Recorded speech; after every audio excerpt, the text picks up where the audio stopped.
Hi, this is Arami Yoon, and you are in Anatomy and Physiology. So let's just start with an overview of the human body, and we're going to do that by answering two questions. The first one is, what do our bodies need to survive and thrive? And we'll talk about the key life functions as well as your body's survival needs. Within the next few minutes, you should be able to answer this question using these vocabulary words. So let's start with what are the life functions? These are the things that your organ systems must be able to do by working together in order to promote the health and well-being of the entire body. And I want you to notice all of these things are verbs. The things you see in red are the vocabulary words, and the rest of them, you still need to know them, but I'm not counting them as vocabulary because they're common usage words. So the first thing you should be able to do is maintain homeostasis, which means you're maintaining a stable internal environment. Another way of saying it is you're maintaining a dynamic state of equilibrium. What does that mean?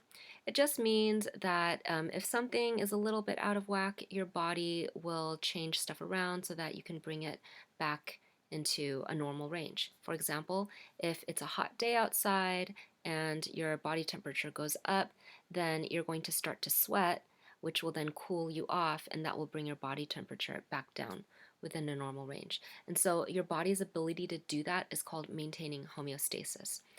When the needs of your body are being adequately met, your body functions smoothly, you're in homeostasis, you don't even notice that there's anything wrong with your body. You're just feeling pretty good. Um, and all of your organ systems work together to maintain homeostasis. This is such a central topic, not only for this unit, but actually for this entire year, that we're going to be coming back to the idea of homeostasis again and again throughout the year. And then there's also another lecture just on homeostasis that's coming up for you. Second of all, another life function is your body must be able to maintain boundaries, which means that the inside remains distinct from the outside. That happens at the microscopic level, like for example with cells.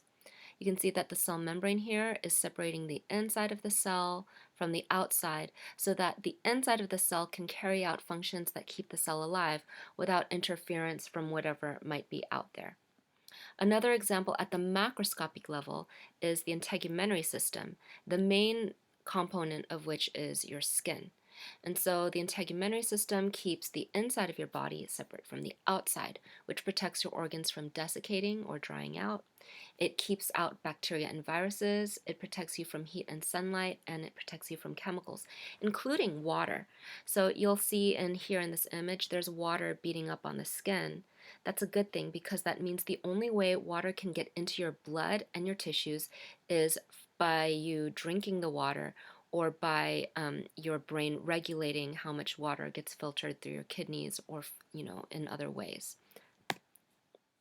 Okay, next, you should be able to move. So movement is carried out by muscles, and that's necessary for locomotion, meaning getting us from one place to another, or moving certain muscles so that you move part of your body to safety or to reach for something. For example, if you touch a hot stove, then your muscles will coordinate to pull your hand away from the stove as quickly as possible. You also have other muscles inside of your body that enable movement of substances like blood, food, and urine, and other stuff like that. One example would be your muscles that are in your esophagus and your stomach and your intestines. And so those muscles are contracting to push food from your mouth into your stomach and then through all of your intestines and eventually out through your anus as feces. Next, you should be able to respond to stimuli. So you have to be able to sense changes from stimuli and react to them, whether they're good or bad. So a couple of examples of bad stimuli, and by the way, the word stimulus or stimuli is a vocabulary word. A couple of examples is if you, happen to touch broken glass and you get a cut, then you will involuntarily, without even thinking about it, respond by pulling your hand away. Another example is, let's say that the oxygen levels drop. Maybe you are mountain climbing or maybe you are exercising really hard. And so you're going to respond to that drop in oxygen levels by breathing harder. Next, you should be able to digest. What does that mean? You should be able to take in food and pass it through your digestive system and then extract the nutrients like the sugars and stuff that are in that food and send it to your blood. And so here, this is in this last image, this is the inside of your intestines. These green cells are the cells that line your intestine. And then over here is your blood. And so the food that you ate is going to leave your intestines, like the nutrients from it, is going to leave your intestines and then get into your blood, and your blood transports those nutrients to your whole body. What do you use those nutrients for? You're mainly going to be using them to metabolize, and that's the next function. So metabolism refers to all of the chemical reactions that happen within all of the cells of your body to produce energy in the form of ATP, like this molecule here, and to make body structures like bones and muscles, and here's how that would happen. So you're looking at embryonic muscle cells, or basically stem cells, that are growing and dividing in a petri dish in a lab. And this is time-lapse photography, so it's happening faster than it actually happens in real life. And then how do we regulate when your cells grow, and why they grow and things like that? One of the ways that it's regulated is through hormones like testosterone. So men and women both have testosterone. Men obviously have it in higher concentrations in their body. And testosterone, among other things, triggers muscle cells to grow, like this. And where do they get the energy to grow? They get it from ATP. Where did the ATP come from? It came from your chemical reactions in your cells once they got the sugar from the food that you digested. And then whatever you don't use for metabolism, you do need to excrete. And so there are three main ways that you're going to do that. Any water and chemicals that you don't need are going to be excreted through the urine. Leftover remnants of the food you ate that you didn't need are going to be excreted out as feces. And then carbon dioxide is excreted from the lungs. You also need to be able to reproduce, which means you have to be able to make more cells. One example of that would be your hair follicle cells right here. They're tinted green and blue, just so that they're easier to see in the microscope. But one way that happens is like your hair follicle cells are constantly reproducing to replace the hair that you're shedding. Another example is reproduction of an entire organism. So you make babies, and then those babies grow and become adults eventually, and that's the last necessary life function. You should be able to increase in cell size and number, and what that means is you have to be able to make more cells faster than the cells die out, and those new cells need to be able to grow to normal size. At some point, the flip is going to be true. So at a certain point in your life, somewhere around middle age, you're going to start making, your cells are going to start dying faster than you make new ones. And when that happens, that's called aging. Okay, so we were talking about all of these different life functions, and all of these were verbs. You have to be able to maintain homeostasis, maintain boundaries, move, respond to stimuli, digest, metabolize, excrete, reproduce, and grow. So these are things your body must be able to do. In addition to that, your body also needs to be able to obtain the stuff that it needs to survive. And so notice that these are all nouns. So first of all, you need nutrients, which means that you need the chemicals that will give you energy and allow you to make more cells. You're going to need carbohydrates, like in breads and rice and potatoes and things like that. You need protein, which you can find in meat and beans and eggs. You need lipids, which are found in animal fat, like butter, and oils, and stuff like that. And you need vitamins and minerals, like calcium and magnesium and salts and some other stuff. You also need oxygen, which you breathe in so that the oxygen can be used in chemical reactions that happen inside your cell. We call those cellular respiration. So this is part of what happens during metabolism. Your cells take the oxygen and use it to convert the food you eat into energy. What happens if you don't breathe oxygen? Well, then you can't make energy out of your food, and your cells won't have the energy to stay alive, and they will die. You also need water, which is necessary for, metabolic reactions. It's also necessary for maintaining a healthy blood pressure and for maintaining healthy concentrations of nutrients in your blood and tissues. So one of the things that happens, for example, is if you have diabetes, you're going to have an unnaturally high concentration of sugars in your blood, which is then going to pull water out of your tissues and into your blood to try to maintain somewhat healthy concentrations of the sugars to prevent you from having major organ damage as a result of that.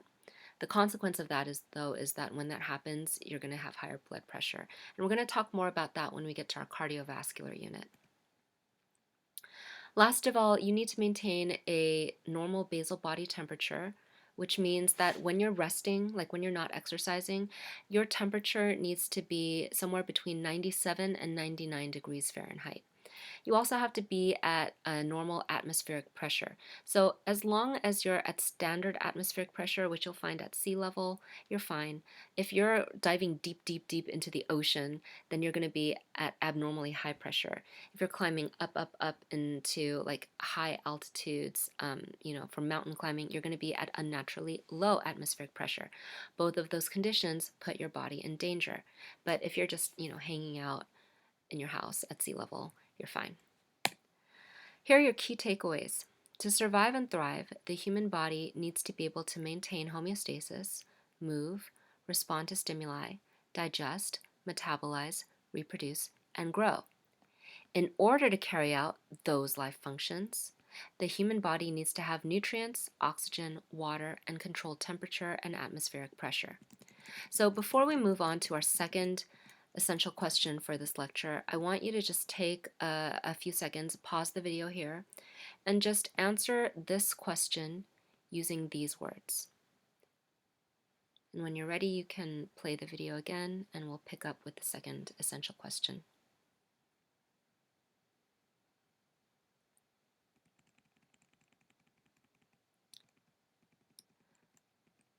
Okay, here's our last essential question for this lecture. How do we study the human body? First, we're going to talk about anatomy, and then we will talk about physiology. And by the end of this part of the lecture, you should be able to answer this question using these vocabulary words. So how do we study the human body? First, we study the anatomy of the human body, which comes from the Latin tomi and ana, to cut apart.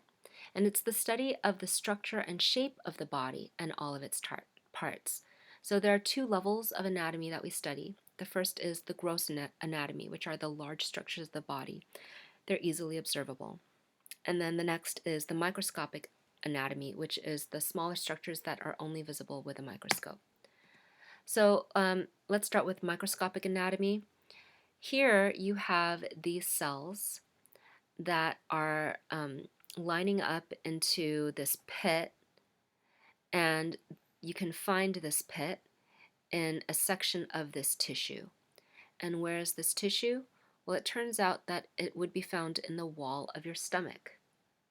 So if you dissected a rat, you would see the stomach, but if you wanted to know like how the stomach works, you'd have to look at the microscopic anatomy. So you'd have to cut out the stomach, you'd have to slice off a very thin section of the stomach wall, you'd have to put that on a slide, stick it under the microscope, and hopefully this is what you would see.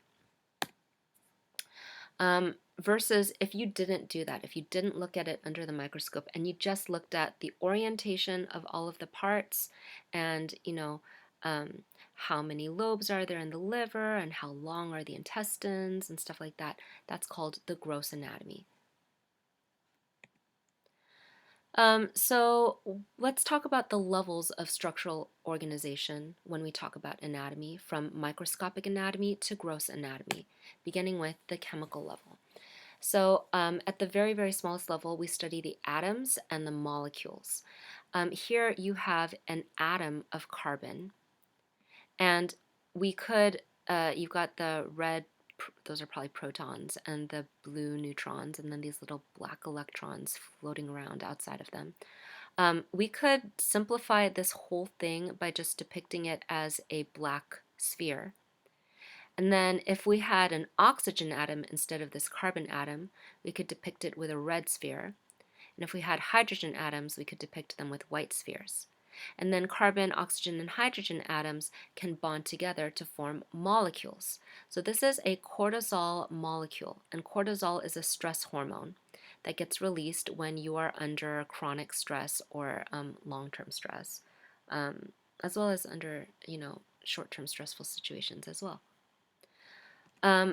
Okay, so cortisol and other chemicals like it would be found inside cells or being released by cells.